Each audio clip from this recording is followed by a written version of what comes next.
Hi guys, this is Raquel with Paints and Glitter at paintsandglitter.com. Today I'm going to be showing you a tutorial on how to assemble the purse card from Crazy Cute Cards in Cricut Design Space. I'm showing you a finished sample here that I did with some Christmas themed colors that I selected, and I will show you how it opens here. This will be finished with a Velcro dot in order to close it, but I wanted you to see how beautiful that can be in exactly as it cuts out from Design Space with no changes made. And then I'm going to walk you through the one that I'm making today. It is slightly different than this one, and I will show you how. So first, to get started, I'm going to recommend you have two different cutting mats if you're going to be doing this project, for the simple reason that if you're going to go with the basic design here, you're going to have a lot of little pieces that cut out, and you're going to want to clean them as you go, and two mats will make that much easier for you. Today I've decided to make this in pinks. You're going to have different, your mats will show you two or three different colors, that you can cut out. I've decided that what I'm going to do is have my base, the card base, in pink rather than red this time around. And I've also pre-scored all the pieces, so just to let you know, this piece that you see on your screen is going to be the base of your card. For that, you're going to also have another coordinating piece that actually adheres on top. And what I will do first, though, is that I'm going to adhere the piece that embellishes that portion that folds in. And yes, it is embellished on the inside. So I'm going to begin there.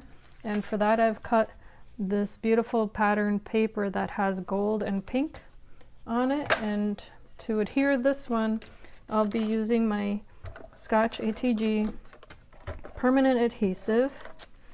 And this is a rather strong adhesive that you can use. You can use a wet adhesive if you like. Just for the sake of making this a little faster, I hope, I'm going to go with this one.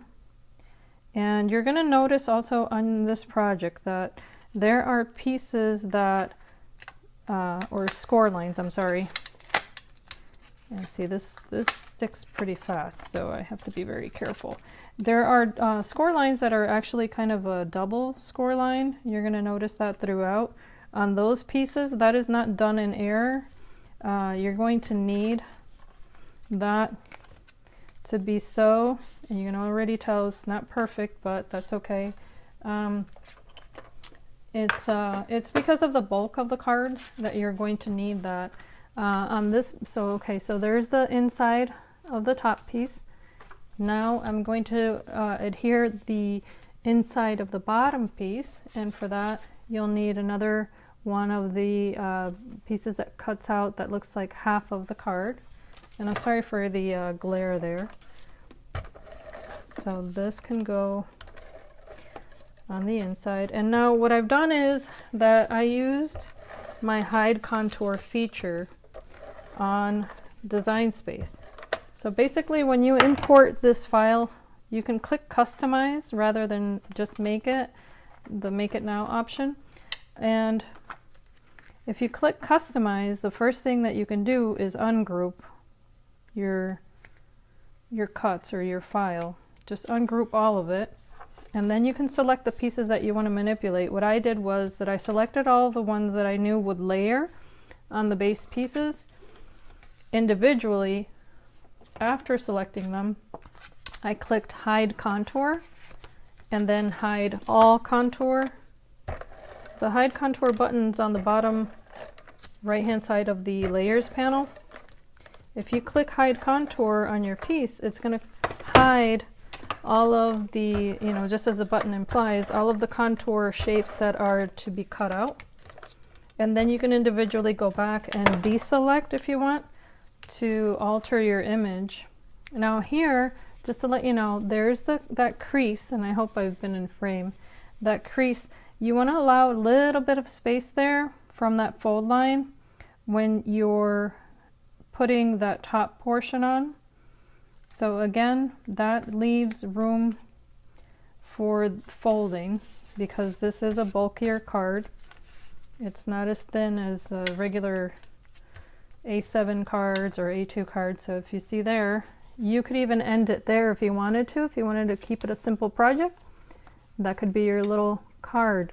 However, with this card, what makes it so unique, of course, is that there are other elements such as this piece here. Once that cuts out, you can embellish that as well. I've chosen another rose-colored piece to go here. If you choose the Make It Now project, you're going to have two pieces that layer on top of that instead of one.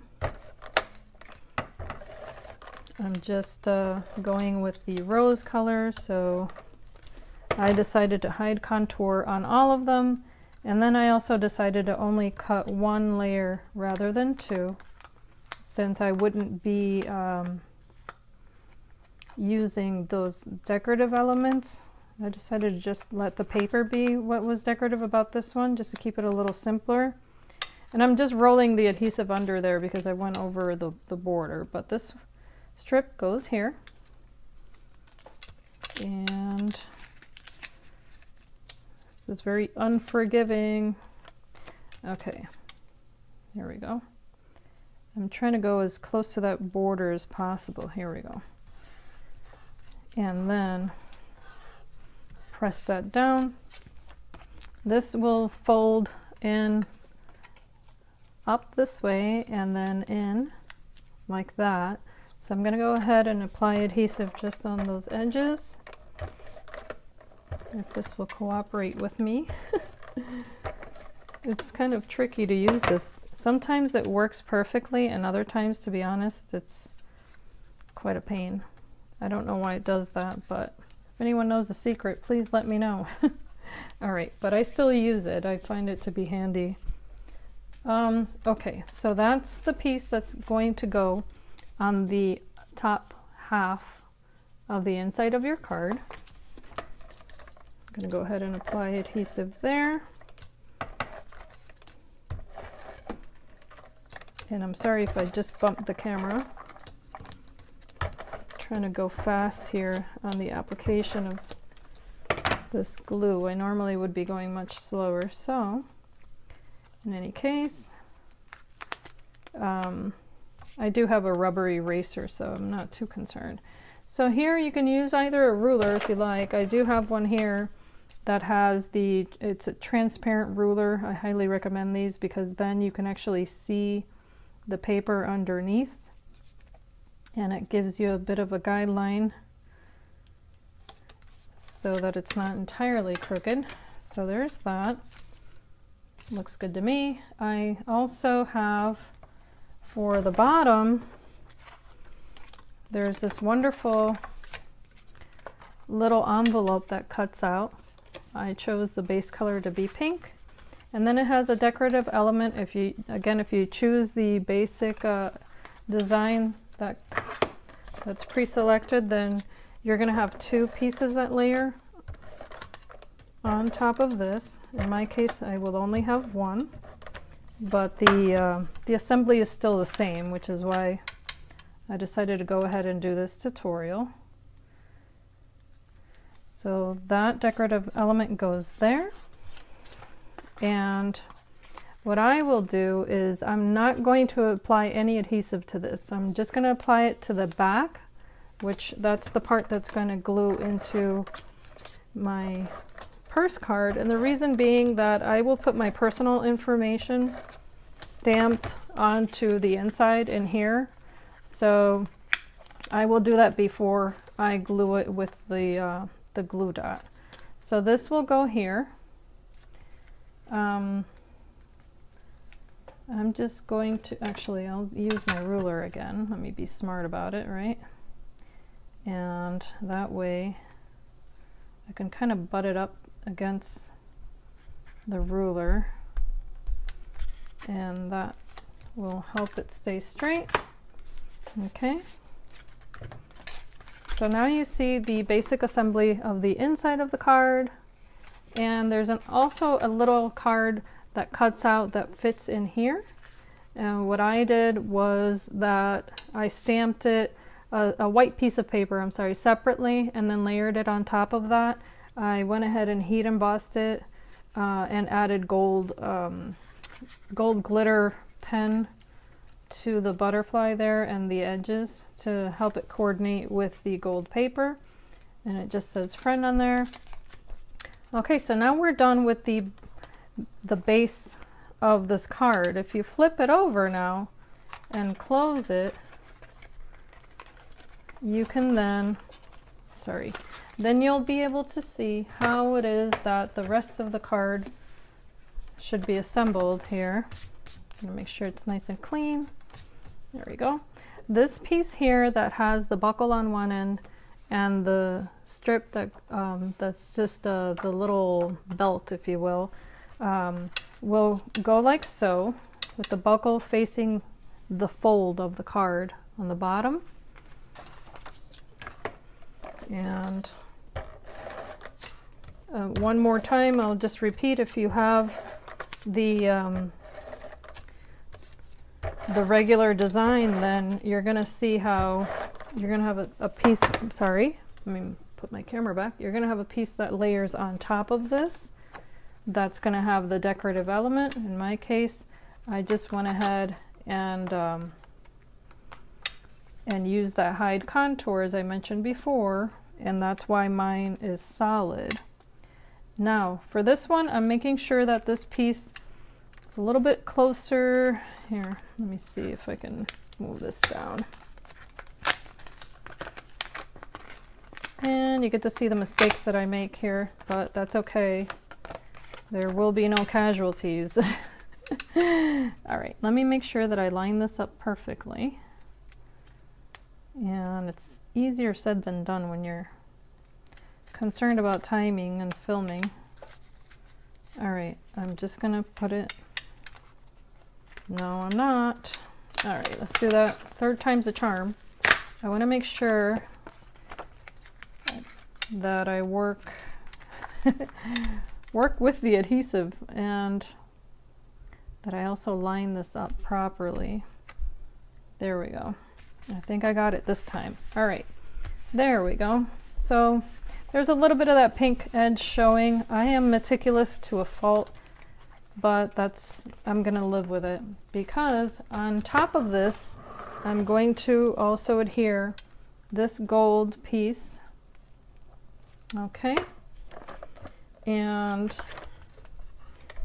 you'll see in a moment also the strip that will go on top of that. So this is just decorative at this point. So I'm going to put this one a little tiny bit lower than the bottom one. There we go. And I think that'll make me happy. Okay. And you're also going to have this other strip that I've pre-scored, okay, and it does have that double score line I mentioned before. This goes on top here, and what I will do is that I'm going to apply adhesive on all of this, being careful, of course. And I can peel back anything I don't want here, so, oops. I'm hoping that this cooperates with me here. All right, so I've got that strip covered here, and what I can do is use my tool to sort of pull away the adhesive I don't want there and the little holes. And that's okay, because I have got some wiggle room here. All right, that's not a big deal. Okay, and let's see. I'm going to start at the bottom, and I'm just going to lay it gently. I don't want to pull on this because I want the paper to lay flat and have the ability to follow the one that's already there. Okay, and you don't adhere this portion, just to let you know. Just Okay, that stays as such. And then on this side here, I can adhere the last piece. So this can actually come together quite easily once you get the hang of it. I recommend a heavy cardstock. I'm using Recollections, and I think the solid pink is also Recollections, if I'm not mistaken. This was just a cute, pretty girly collection that I picked up at Michael's, and I think everyone's seen it with the gold foil. And let's see here. I just wanted to have a really girly option for this to show you guys. Okay, in case you don't like the one that's shown on in Design Space. So, all right, this is my finished purse. Or actually, no, I forgot one piece, and I'm going to actually use liquid glue for it, and I apologize for that. That is this little circle here. And just to let you guys know, this one, and I hope I've been in frame, oh my goodness, this one here actually goes on top of that little buckle piece. But what you have to make sure you do is that you only adhere it to that upper half moon portion of that, which is why I'm using tacky glue instead. So once you have that there, you can go ahead and press that down. Give it a moment to dry. And my suggestion is that, and this is what I will be doing as soon as I find my Velcro, which is just put away at the moment, I will be putting a little Velcro dot here and then the corresponding match there. So that way this Velcro's down. And when I close it, then I'm going to be able to close my strap and have it go right through and have that Velcro down without any problem. But here's a little pink girly version of that beautiful card. As I mentioned before, you have a lot of options. You can either do it like this, or, oh, and here's the corresponding envelope. It also cuts out, which is wonderful. I always wait to fit my card into it first before I apply adhesive there. That's another pointer that I would have for anyone beginning with their Cricut, is make sure that that folds nicely first and then put dry adhesive on the edges. Okay, so there's one option. Again, here's the what I'm calling my Christmas version in bronze, red, and green. And then here is another one that I made with in greens and blues. And again, this will be finished off with the Velcro dot, and it looks like so. And I would also maybe even put a picture here if you want to personalize it. I think it would be a wonderful presentation for a gift, and you could give that with a gift card, and if you wanted to, you could even add, as I have here, a personalized card to go with it as a set. That's another option. I did this with a gorgeous girl stamp and some Recollections flowers, oxide inks, and watercolor. So again, this has been a lot of fun. I hope that you can be inspired and be blessed, and that you've liked this tutorial. If you have any questions or if I forgot anything, please feel free to contact me. The only other thing I would add is that the stamp that I used here was a Hero Art stamp. It looks like this, and I used Hampton Art ink in corresponding pink to match that. And that's it. Okay, I hope you guys have a wonderful day. Bye.